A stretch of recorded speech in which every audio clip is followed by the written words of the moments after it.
travel friends, it's Tally. Now this is the second video of a two-part mini-series that I'm putting up about breakups. So in the last video I talked about 10 ways that you can tell that a relationship isn't right for you based on my personal experiences. I was dating a guy for 4.5 years. We'd spent the last 1.5 years living together. I'll just say this, I'm so glad that I made the decision to leave that relationship because the last year could not have been made possible if I had been in a relationship with someone who wasn't right for me. So in this video I'm going to talk about some of the things that you might be holding you back, some of the fears that you might be having about leaving that relationship. One of the fears that you might be having is what other people think. I never personally felt this too much, but I know there's a lot of people who really worry about having a significant other at family events or friend events, and they're worried that if they show up by themselves they'll somehow be judged because you're not keeping up with the pace of life that you should be going, you know. Oh no, you broke up with this one guy, now you have even less time to find someone to marry and have babies before your eggs all expire, you know,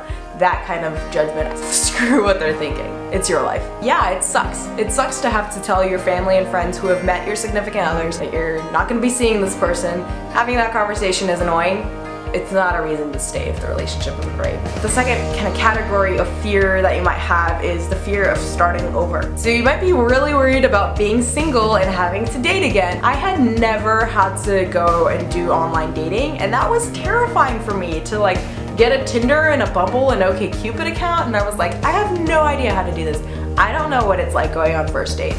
I don't want to deal with that. Not the best reason to be staying with someone. You might be nervous about having to eventually separate your friends, or you might be worried about losing their family. I was really close with my ex-boyfriend's mom, and I really didn't want to have her be not part of my life anymore. And those are things that you should eventually, when you have a breakup, you should talk about. You might be worried about the cost of living alone and moving out. My rent is now about $450 a month more than when I was splitting it with my significant other.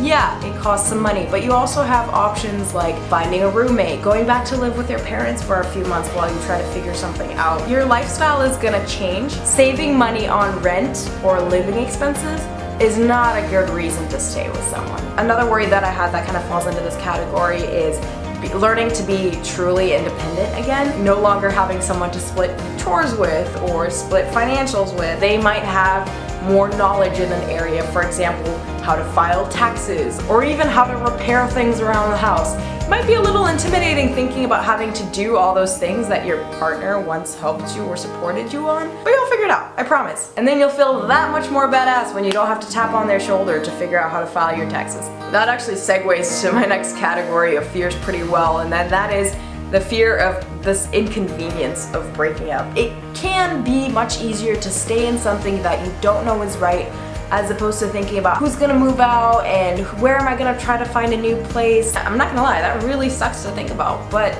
again, it's a phase. Once we broke up, it took a couple months to figure out, I need to find a new place to live, I need to move out, what are we gonna do with the animals, you know, how are we gonna split the furniture and the stuff that we bought together. I hate to undermine the impact of it, but it's a one-time thing. Yeah, it wasn't convenient, it kind of sucked, but it's over. It's over now. We figured it out, and now I'm living my life. You might have upcoming plans together to travel, whether you're going on vacation somewhere or they're your +1 to a wedding.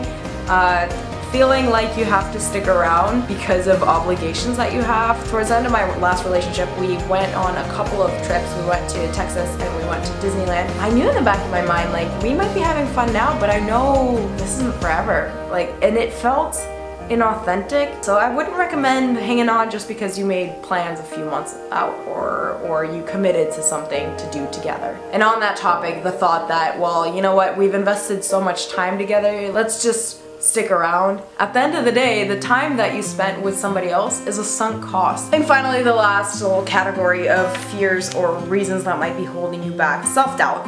We are taught to not listen to our intuition, and it sounds cheesy, not listen to our hearts, but at the end of the day, you're never, ever, no matter how much you overanalyze something or how much you justify something, you will never be able to get rid of that gut feeling. It will always be part of you, right?